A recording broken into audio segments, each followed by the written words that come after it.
మెత్తిపోసుడు తీసుకొచ్చి గత ప్రభుత్వంలో వాళ్ళు దాదాపు సంవత్సరానికి 80,000 కోట్ల అప్పు వాళ్ళు చేసి పెట్టిపోయారు. 10 ఏళ్ళల్లో 88 లక్షల కోట్ల అప్పు వాళ్ళు చేసారు. ఇప్పుడు వీళ్ళు కూడా దాదాపు 55-60,000 కోట్ల అప్పు చేయండి కాదు. ఇప్పుడు ఆంధ్రాలో కూడా 73,000 కోట్ల అప్పు తెచ్చాను చంద్రబాబు నాయుడు వచ్చినాక. ఇక్కడ అప్పు చేయడం అన్నది ఏదైతే ఉందో చేస్తే ప్రొడక్షన్ ఓరియంటెడ్ అప్పు ఉండాలి. రిటర్న్స్ లేని అప్పు చేసినంత మాత్రాన ఏదైతే ఉందో అది రాష్ట్రం మీద ప్రజల మీద గుదిబండ అవుతుంది. ఎంతసేపు వీళ్ళు సంక్షేమ ఫలాలు ఇవ్వాలనుకున్నప్పుడు అర్హత ఉన్నోళ్ళకి ఇవ్వాలి. అనారులు అందరూ ఉన్నోళ్ళు లేనోళ్ళు మొత్తం ప్రతి ఒక్కరు ఏంటంటే పారాసైటల్ పరాన్నజీవిగా బతుకుదామన్నది పనిచేయకుండా ప్రభుత్వ ఫలాలు పొందుదామన్న కాడికి చాలామంది అలవాటు పడిపోతున్నారు. ఇప్పుడు రేషన్ షాప్కి పోతే కార్లు ఉన్నాడు కూడా వైట్ కార్డు ఉన్నది, కార్లు ఉన్నాను కూడా. అటువంటి స్కీమ్ వాళ్ళని ఏం చేయాలంటే వీళ్ళు కంట్రోల్ చేయాలి. అక్కడ మెజర్మెంట్స్ అన్నది పోయిన గవర్నమెంట్ ఏం చేయలేదు, ఈ గవర్నమెంట్ ఏం చేయలేదు. ఎందుకంటే వీళ్ళు చేయాలి, వీళ్ళకి ఇంకా 4 ఏళ్ళ టైం ఉంది. ఫిల్టర్ చేయాలి. ఏంటంటే ఎవరు ఏమని ఉండని వీళ్ళు ఎవడైతే ఫలాలు రానోడు ప్రతి ఒక్కడు బాధపడతాడు. ఇప్పుడు హైడ్రా అన్న దాని మీద హైడ్రా మీద సమస్త జంట నగరాలు ఎవడు బాధపడ్డది కాదు. ఓన్లీ దరిదాపులు ఉన్న వాళ్ళకే భయభ్రాంతులు ఉంటాయి తప్ప మిగతా వాళ్ళకి ఎందుకు భయం ఉంటుంది. అదేవిధంగా వీళ్ళు అరువులు అనరులు below poverty line above poverty line ఏదైతే ఉందో ఖచ్చితంగా ఇంప్లిమెంట్ చేయాలంటే కాంగ్రెస్ నేను చెప్పిన కదా, ఇప్పటికీ ధరణి రెవెన్యూ అడ్మినిస్ట్రేషన్ వీళ్ళు సెటరైట్ చేయలే. ధరణి సెటరైట్ చేయాలి, విలేజ్ ఆఫీసర్స్ని అపాయింట్ చేయాలి, పర్మనెంట్ లోకల్ విలేజ్ ఆఫీసర్స్ని పెట్టాలి. పెట్టినంత మాత్రాన్ని ఏంటంటే ప్రతిదీ గ్రామంలో వీళ్ళకి రిపోర్ట్ రావడానికి ఈజీ ఉంటుంది. ప్రతి ఒక్కటి బేస్ లేకుండా బిల్డింగ్ కట్టి ఆకాశం అంటే ఇటు దొరేది తెలియదు, అటు దొరేది తెలియదు, ఎటు కూలిపోయేది తెలియదు. అంతేగాని వీళ్ళు ఎంతసేపు అది చేయలేదు ఇది చేయలేదు అన్న దాని కదా సంవత్సరం అయింది. సంవత్సరంలో 6 నెలలు ఎలక్షన్లన్నీ కొట్టుకపోయినాయి, 6 నెలలు ఎలక్షన్లు పోయినాయి. విన్నారా? కేవలం 6 నెలలు వీళ్ళకి పరిపాలన వసతి దొరికింది. 6 నెలల్లో కూడా 6 నెలల నుంచి కూడా వీళ్ళు 6 మంత్రి పదవులు నింపడానికి ఆడ కేంద్ర పార్టీ ఏదైతే ఉందో నేషనల్ పార్టీలో వీళ్ళకి ఇంకా ఇస్తలేదు. ఇక్కడ మన ఆర్య గారు చెప్పినట్టు రేవంత్ రెడ్డిని అంత చీప్గా తీసేయడానికి లేదు. కేసీఆర్కి ఎంత ఉందో రేవంత్ రెడ్డి కూడా అంత గట్స్ ఉన్నాయి. ఉన్నా కూడా ఏదైతే ఉందో ఇక్కడ రేవంత్ రెడ్డిని వీళ్ళు ఎప్పుడైతే పిల్లిని అరలేసి కొడితే అది పులి అవుతుంది. వినరా? వాళ్ళు పిల్లి అనుకొని ఇష్టం ఉన్నట్టు వాళ్ళు కూడా బిడ్డ పెళ్లి కూడా జైల్లో పంపిన దాఖలాలున్నాయి. ఇలా హరీష్ రావు మళ్ళీ నేను హైకోర్టు ఎందుకు పోయిన మంట అని ఫేస్ చేయాలి కదా. ఇదన్నీ వాళ్ళకొక సూత్రము ఇంకొక సూత్రం అంటే నడవది. ఇక్కడ కాంగ్రెస్లో ఏదైతే ఉందో వాళ్ళకు ఫ్రీడమ్ ఉన్నది, నాయకులు ఉన్నారు. కాకపోతే ఇప్పుడు అనుకున్నట్టు బడ్జెట్ అయితే లేదు. దానికి బడ్జెట్ లేకపోవడం ముఖ్యం. బడ్జెట్తోని ప్రజలకు ఫలాలు పంచాలన్నది బీజేపీ మన ప్రేమ్ గాంధీ స్వామి చెప్పినట్టు ఆర్య గారు చెప్పినట్టు ఎంతసేపు పబ్లిక్ పంచడం మీదనే మీరు రాజకీయం కాదు, పరిపాలన కాదు. ఇక్కడ పరిపాలన ఏదైతే ఉందో సమక్షంగా ఏదైతే ఉందో సమిష్టిగా అభివృద్ధి అందరికీ అందుబాటులో ఉండే అభివృద్ధి చెందాలి. ఇప్పుడు హైదరాబాద్ ఉన్నది, ఫ్లైఓవర్స్, రైళ్ళు, అది ఏదైతే ఉందో టన్నెల్స్ సిస్టంలో మెట్రో రైలు ఇవన్నీ ఉన్నాయి చేయాల్సింది. ఈవెన్ మూసీ డెవలప్మెంట్ చేయాలి. మూసీ డెవలప్మెంట్ ఏదైతే ఉందో మూసీ ఎంక్రోచ్మెంట్లో పోయిన గవర్నమెంట్లోనే పవర్ బిల్స్ వాటర్ బిల్ తీస్తే ఎంత ఎంక్రోచ్మెంట్ వచ్చింది అన్నది డేటా చెప్తుంది. వాళ్ళు ఏదో చేతులు లేపుతారు మేము చేయలేదు అన్నది కాదు. కరెంట్ కనెక్షన్ ఎవరి పీరియడ్లు ఇచ్చారు, ఏ టైంలు ఇచ్చారు, ఏ డేట్లు ఇచ్చారు, ఇవన్నీ లెక్కలు దొరుకుతాయి. అఫీషియల్ రికార్డు అక్కడ ఎవడు బాధ్యుడు, అధికారులు ఎవడు, వాని మీద చర్య తీసుకోవడానికి వాళ్ళు ఏం చేయలేదు. వీళ్ళు కూడా ఇంకా ఏం మొదలు పెట్టలేదు.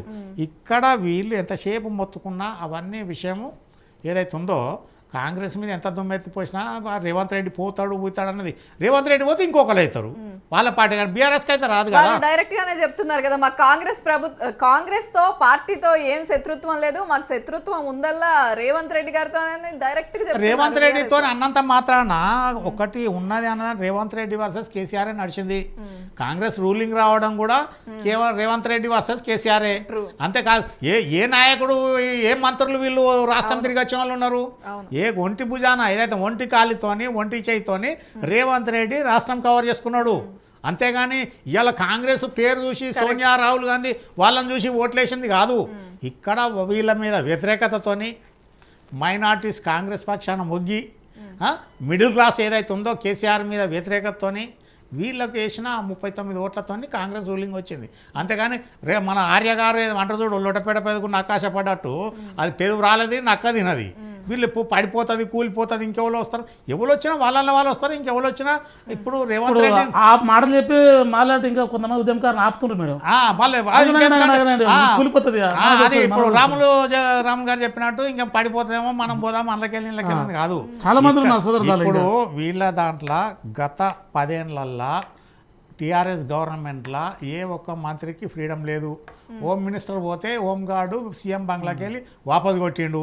ఈయన మన రార్య గారు చెప్పినట్టు ప్రగతి భవన్లో ఎవరికి ఎంట్రీ ఉన్నది, ఎంతమంది పోయిర్రు, ఎన్నిసార్లు రాజశేఖర రెడ్డి పీరియడ్లో ఉన్నత 6 ఏళ్లలో ప్రతిరోజు 8 గంటల మొదలుపెట్టి 11-12 గంటల దాకా పబ్లిక్ దైవ దర్శనానికి పోయినట్టు ధర్మ దర్శనానికి పోయినట్టు పోయిర్రు, పిటిషన్లు ఇచ్చారు, పనులు చేసుకున్నారు పబ్లిక్. ఇక్కడ ఈ రేవంత్ రెడ్డి కూడా ఇప్పుడు పోగుడు లేదు వచ్చు లేదు, ఈయన కూడా ఏదైతే ఉందో ఎవరు గెలవడన్నా మూట అంట కట్టుకోవడానికి అనేది పబ్లిక్ ముఖ్యమంత్రి అన్నప్పుడు ప్రజల మధ్యన ఉండాలి, ప్రజలకు అందుబాటులో ఉండాలి.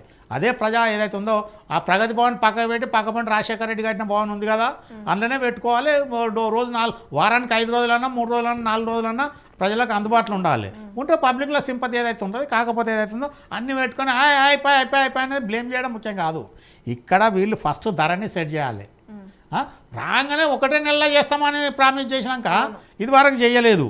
ఇక బీజేపీ 12 చెప్తుంది. బీజేపీ ఎందుకంటే బీజేపీ ఒకటి 100 రోజుల్లో పసుపు బోర్డు తెస్తున్నారు. పసుపు బోర్డు అవన్నీ పక్కబెట్టి బోర్డు శాంక్షన్ అది ఏంది కానీ బీజేపీ అన్నది కూడా బండి సంజయ్ని లాస్ట్ మూమెంట్లో దించింది ఎందుకు? బీఆర్ఎస్ బీజేపీ కుమ్ముకైతేనే కదా, లేకపోతే ఎందుకు తీస్తారు? ఆయన అంత ఉధృతంగా ఒక సిటీ బయటోడు ప్రెసిడెంట్ వస్తే ఉధృతంగా ఒక బీసీ నాయకుడు ప్రజలలో ఒక ఊపు తీసుకొస్తే వీళ్ళు తీసుకొచ్చిందంటే సడన్గా 2 టైర్లు పంచర్ చేసి ఆయన పక్క పెట్టినాక అది బీజేపీ వీళ్ళతో కుమ్ముగా కాకపోతే ఏంది? కేటీఆర్ పోయి అమిత్ షాని కలిసినాక వారం రోజుల్లో పడిన ప్రెసిడెంట్ గిరి పోయిందని పబ్లిక్ గ్రహించలేదా? అది ఒకటి. వాళ్ళు 900 ఇస్తామన్నా కానీ రైతుల వాళ్ళకి అట్రాక్ట్ కాలేదు కదా. ధాన్యంకు బోనస్ అడిషనల్గా 900 క్వింటాల్కి ఇస్తామన్నారు వీళ్ళు, బీజేపీ మేనిఫెస్టోలో ఉన్నది. అయినా పబ్లిక్ వాళ్ళకు ఆదరించలేదు. ఎంత మటుకు ఏది ఉన్నా వాళ్ళు యూత్ పరంగా యువకుల పరంగా ఏదైతే ఉందో ఎమ్మెల్యేలుగా ఓడిపోయిన వాళ్ళు 4 ఎంపీగా గెలిచారంటే మోడీ ప్రభంజనం మీద వచ్చింది తప్ప ఇక్కడ బీజేపీ తెలంగాణ బీజేపీ ఏదైతే ఉందో ఈవెన్ ఎంఐఎం కంటే కూడా తక్కువనే కానీ ఎక్కువ పార్టీ అయితే కాదు. ఎందుకంటే లీడర్లు లిమిటెడ్, క్యాడర్ మస్తున్నది. మొత్తం అఖండ తెలంగాణలో స్పెషల్లీ జంట నగరాలలో బ్రహ్మాండమైన క్యాడర్ ఉన్నది బీజేపీకి. అయితే లీడర్లు లేరు. ఉన్న లీడర్లు ఏంటి ఇంకొన్ని ఎదగనియ్యరు. పక్కొని వస్తే వాడిని కుమ్మేసిపోయి తరిమేయాలి. ఆ రకంగా బీజేపీ ఎదగకపోవడానికి తెలంగాణలో కారణం. ఇక వీళ్ళు ఎన్ని మొత్తుకున్నా ఏమి చేసుకున్నా వాళ్ళ 4 ఏళ్ళు వాళ్ళు పరిపాలన చేస్తారు.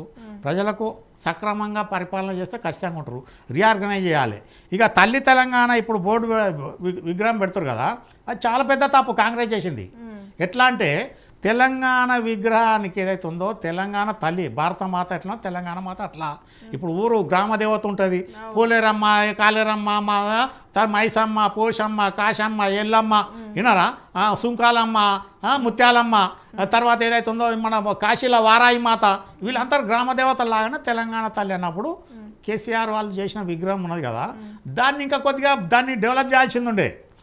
అది చేయకుండా ఏదో ఖాళీ 2 కంకులు అన్నది కాదు. నీ పాలపిట్ట ఎక్కడున్నది, మొట్టమొదటి బతుకమ్మ ఎక్కడున్నది, నెమలి పక్షిని పెట్టాలి వెనకకు. అదే రకంగా ఒక అందంగా ఎట్లా ఉన్నావు. ఇంకోటి ఏం మెటీరియల్ చేంజ్ చేస్తారు. నువ్వు రాయి రాపత్వం చేస్తే అందులో అన్య మతాల వాళ్ళు ఉన్నారు, ఎవడో ఒకటి ఇరుగొట్టే పరిస్థితి ఉంటుంది. పంచల వాళ్ళతో చేయాలి పెట్టేటప్పుడు తీయరాకుండా. అది ఒకటి. పబ్లిక్ డొమైన్లో వీళ్ళు ఇన్వైట్ చేయాలి. ఏమై విగ్రహాలు ఎవరైతే తల్లి తెలంగాణ విగ్రహ రూపాన్ని పంపించండి, which is the best one అన్నది వీళ్ళు సెలెక్ట్ చేయాలి. గ్రీన్ కలర్ సారీ ఎందుకు? అసలు దేవతలంతా ఎర్ర రంగు కడతారు, మహిళా దేవతలు ఇవ్వాలి. కానీ ఎర్ర రంగు సరస్వతి మాత తెల్ల తప్ప మిగతా అందరు కూడా ఎర్ర రంగు చీరలే ఉంటాయి, దండాకాలు ఉంటాయి, అవన్నీ ఉంటాయి. ఇక్కడ కాకుండా కేవలం సింపుల్గా ఒక రైతు తల్లి అనుకోరి, రైతు బిడ్డనే అనుకోరి ఆ షేప్లో తీసుకొచ్చారు. అది తప్పు. తెలంగాణ దేవత అన్నప్పుడు దేవతకు ఉన్న రూపాలన్నీ కూడా రావాలి. ఆ రకంగా షేప్ తీసుకొచ్చి ఫైన్ ఆర్టిస్టులు చాలామంది ఉన్నారు, కళాకారులు ఉన్నారు, వాళ్ళందరి నుంచి ఇన్వైట్ చేయాల్సింది ఉండే. ఆగమాగం చేసేదో ఇష్టం ఉన్నట్టు ఈ రకంగా చేయరని చెప్తే అది ఓప్లెస్ కదా. ఇప్పుడు వాళ్ళు బతుకమ్మ ఎక్కడున్నది లేదు. తెలంగాణ అస్తిత్వానికి ముఖ్య కారణం బతుకమ్మ. తెలంగాణ పక్షి పాలపిట్ట, తెలంగాణ పువ్వు తంగేడు పువ్వు, ఇవి ఎక్కడ కనిపిస్తున్నాయి? ఏమీ లేవు. 4 చేతులు పెట్టాలి. మా గ్రామ దేవత అంటే 4 దేవతలు ఉన్నాయి. తెలంగాణ దేవత తల్లి అన్నప్పుడు 4 ఉంటుంది.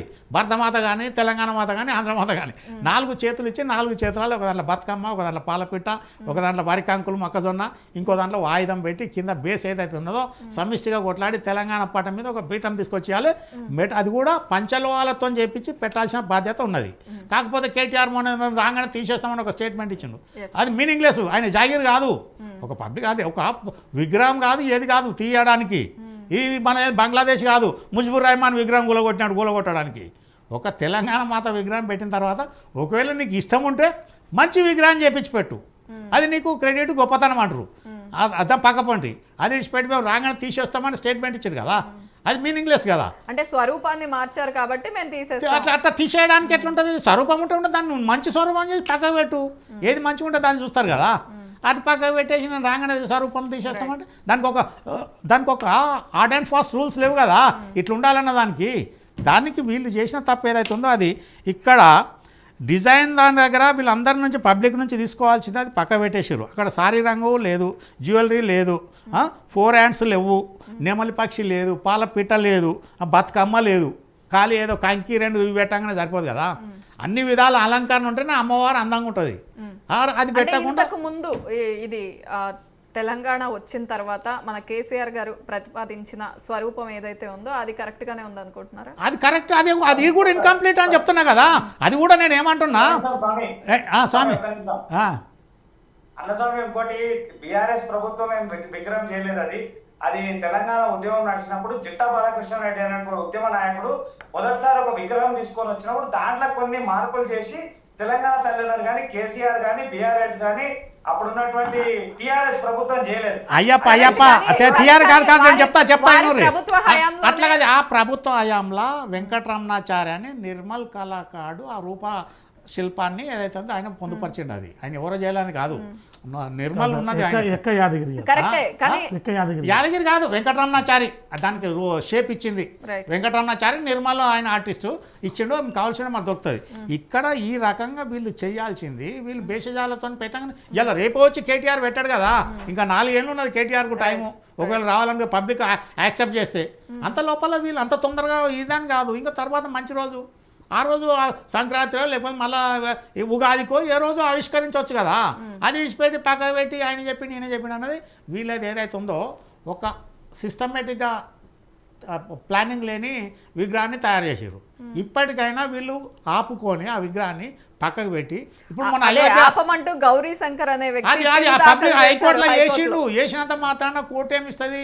ఇట్ ఈస్ ఏదైతే ఉందో it is will and wish of the ruling government అంటే కోర్టు ఏం చేస్తుంది? ఇట్లా పెట్టి అట్లా పెట్టి డైరెక్షన్ ఇస్తుందా?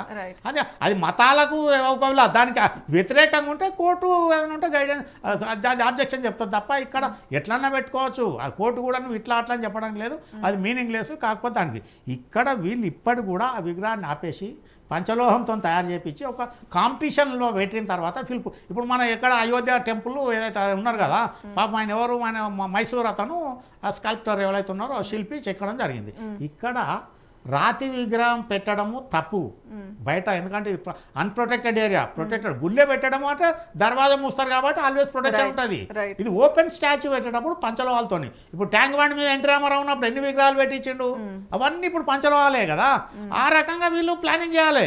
వీళ్ళకి ఎవరు సలహా ఇస్తారో ఏమి ఇస్తారో నాకు అర్థమైతలేదు. వీళ్ళది ఏదైతే ఉందో ఆ డిపార్ట్మెంట్ ఫెయిల్యూర్, అది కల్చరల్ ఏదైతే ఉందో సాంస్కృతిక శాఖ ఫెయిల్యూర్. కాబట్టి ఇక్కడ ఇటువంటి అన్ని ప్రతిదీ కూడా ఇప్పుడు ధరణి ఉన్నది, రెవెన్యూ మినిస్టర్ అయితే ఉన్నాడు, కమిటీ వేసిర్రు, రిపోర్ట్ వచ్చింది. ఎన్ని రోజులు కావాలి మీకు? దాన్ని ఎందుకు సాత్సారం వాళ్ళ దాని ప్రకారం వాళ్ళ అడుగుదాడల్లా వీళ్ళు నడుస్తామన్నట్టేనా? ప్రజలు సార్ మీకు దర్శనంతరకు చాలా ప్రశ్నలు జరుగుతుంది. రాళ్ళు రప్పలకు రోడ్లకు ఇచ్చినటువంటి జరుగుతుంది సార్.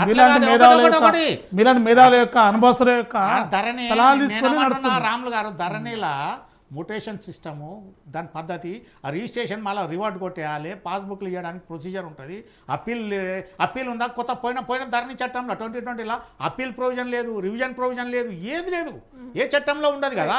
కంక్లూడ్ చేద్దాం. కంక్లూజన్కి ఏదైతే ఉందో వీళ్ళు కూడా ఇప్పుడు రేవంత్ రెడ్డి ఉడుదురుకుల్లా పోయి చేయన రేవంత్ రెడ్డిని పక్క పెడితే కూడా కాంగ్రెస్ పంచలు అవుతుంది, 12 ముక్కలు అవుతుంది, అంత మటుకు పక్క.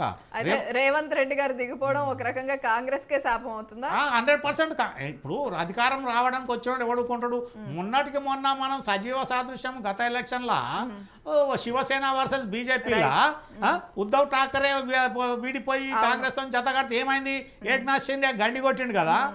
అది కాకుండా వీళ్ళు ఏదైతుందో వాళ్ళ సేఫ్టీ వాళ్ళు చూసుకుంటూ ఇక్కడ అడ్మినిస్ట్రేషన్లా నేనేమంటాను, ఫస్ట్ 6 మంత్రి పదవులు నింపుర్రి.